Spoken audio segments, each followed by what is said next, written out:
Hello all students, how are you all? Welcome to the Sagar Bansal education group that is जिज्ञासा। और आप मेरे साथ पढ़ रहे हैं बायोलॉजी 9th क्लास का चैप्टर सेल, राइट। ये नेक्स्ट ऑन बोर्ड है आपका और स्टार्ट हो रहा है आपके टॉपिक न्यूक्लियस से। तो सभी बच्चे स्टार्ट कर देंगे पढ़ना इस ऑन बोर्ड को, अगर आपने पिछले ऑन बोर्ड पढ़ लिया है तो ठीक है। तो न्यूक्लियस टॉपिक से स्टार्ट करते हैं। That is the largest cell organelle, आपका सबसे बड़ा सेल ऑर्गेनेली होता है जो वर्क करता है आपके सेल के लिए, राइट। कंट्रोलिंग सेंटर होता है, सारी सेल एक्टिविटीज करता है ये, ठीक। मेम्ब्रेनस होता है यानी कि मेम्ब्रेन से बाउंडेड होता है जो कि पोरस होती है, ठीक है।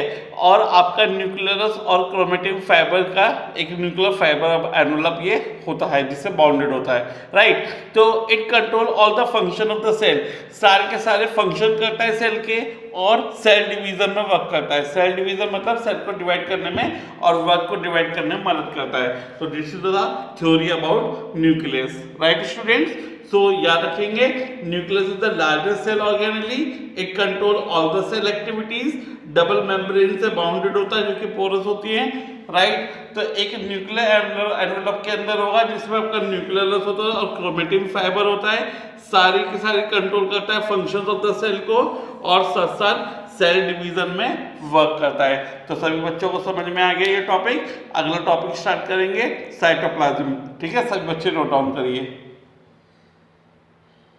Now student, as you see the next topic on the board, that is cytoplasm.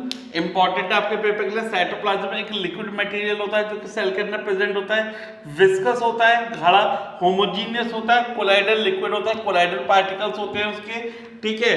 तो इसके अंदर किसके मॉलिक्यूल्स प्रेजेंट होते हैं स्टूडेंट? वाटर के, कार्बोहाइड्रेट्स के, प्रोटीन्स के, इसके अंदर मॉलिक्यूल्स प्रेजेंट होते हैं। यानी एक सेल को बल्क प्रोवाइड कराता है, यानी कि आप लोग जानते हो अगर न्यूक्लियस के अंदर प्रेजेंट है तो यानी कि आपके सेल को क्या बनाएगा? बल्की बनाएगा, ठीक है। और ये किस किस के बीच में प्रेजेंट होता है? आपका फ्लूइडिक मटेरियल ये आपका सेल मेम्ब्रेन के बीच में प्रेजेंट होता है और न्यूक्लियर मेम्ब्रेन के, यानी न्यूक्लियस मेम्ब्रेन और सेल मेम्ब्रेन के बीच में आपका cytoplasm that is the liquid material present होता है। ये आपको पढ़ना है अपने पेपर के लिए, ठीक है। That is cytoplasm. सब लोग पढ़ लेंगे, बोलिए आगे चले, नोट करिए एक पॉइंट जरा। नाउ स्टूडेंट जरा नोट देखिएगा अपने बोर्ड पे, बहुत इंपॉर्टेंट है आपके पेपर के लिए।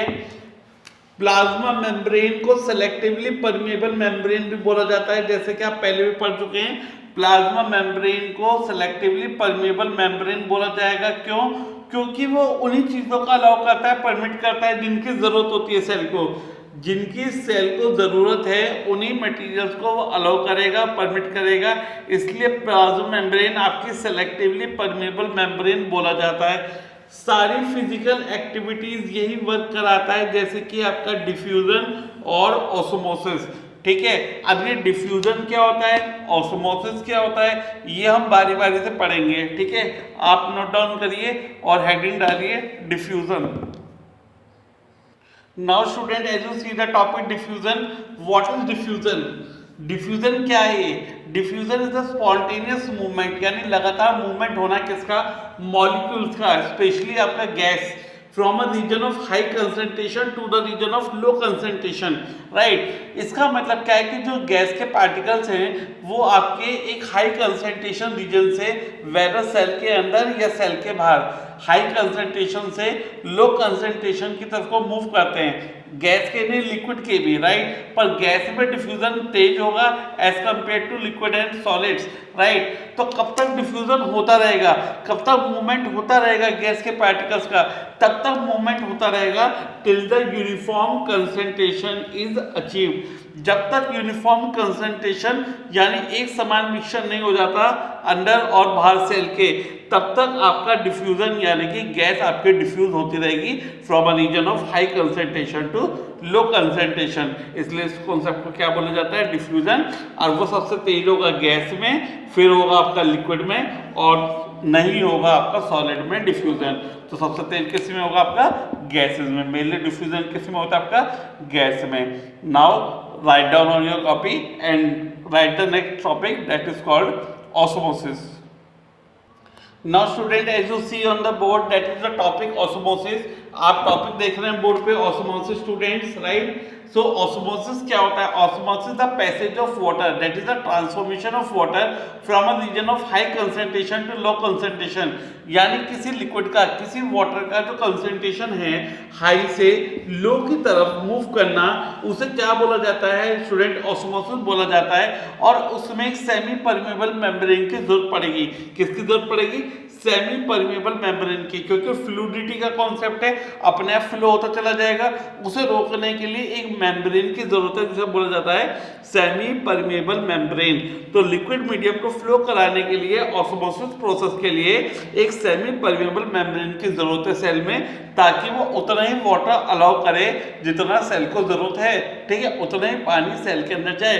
तो ऑस्मोसिस एक क्या है? Passage of water from a region of high concentration to the region of low concentration, और सेमी परमेबल मेम्ब्रेन का होना जरूरी है, क्योंकि यहाँ पे लिक्विड का कॉन्सेप्ट है और लिक्विड में आपका मेम्ब्रेन होना जरूरी है, ताकि एंट्री और एग्जिट को वो रोक सके, ठीक है, कितना वाटर अंदर जाना है और कितना नहीं जाना है, कितना पानी आपकी सेल को चाहिए, कितना नहीं चाहिए। बोले क्लियर ऑस्मोसिस, राइट? जल्दी से डिफरेंस ऑस्मोसिस और डिफ्यूजन में पढ़ लेते हैं, राइट? चलिए पढ़ते हैं। Now students, see on the board that is the difference between osmosis and diffusion. Osmosis and diffusion के बीच में आप डिफरेंस पढ़ रहे हैं, पेपर में आने लायक है स्टूडेंट, तो बहुत अच्छे से पढ़िएगा इसे, पेपर में आता है 3 नंबर में। जो ऑस्मोसिस होता है वो सिर्फ लिक्विड मीडियम में होगा आपका, आप लोग जानते हैं ऑस्मोसिस सिर्फ लिक्विड मीडियम में होता है, और डिफ्यूजन आपका किसी मीडियम में पॉसिबल है, राइट? सॉलिड, लिक्विड और गैस पर डिपेंड करता है, गैस में सबसे ज्यादा होता है, लिक्विड में एंड देन सॉलिड में, ठीक है। यहाँ पे सिर्फ सॉल्वेंट मॉलिक्यूल्स होंगे यानी कि लिक्विड के, यहाँ पे आपके डिफ्यूजिंग मॉलिक्यूल कोई भी हो सकता है, सॉलिड, लिक्विड और गैस। यहाँ पे आपकी सेमी परमेबल मेम्ब्रेन की जरूरत पड़ेगी, ठीक है, यहाँ पे डिफ्यूजन में आपको सेमी परमेबल मेम्ब्रेन की जरूरत नहीं पड़ेगी, ठीक है student. So these are the 3 basic difference between osmosis and diffusion. आप डेफिनेशंस लर्न करिए, डेफिनेशन लिखिए डिफरेंस में, और ये 3 मेन डिफरेंस आपके पेपर में आएंगे, तो टोटल मिलाकर 4 डिफरेंस आप लोग अपने पेपर में लिख सकते हो, ठीक है स्टूडेंट। तो ये सारे आपके कॉन्सेप्ट है किसके? ऑन बोर्ड के, इस वाले 9th क्लास बायोलॉजी के, तो आप लोग इसे कंप्लीट करिएगा, और आज से मिलेंगे हम लोग नेक्स्ट ऑन बोर्ड में नए टॉपिक्स के साथ, ठीक है। तो टिल देन आप ऑन बोर्ड को कंप्लीट कर लीजिए स्टूडेंट्स, और पढ़ते रहिए हमारे साथ, किसमें? The saga Bansal educational group, that is जिज्ञासा।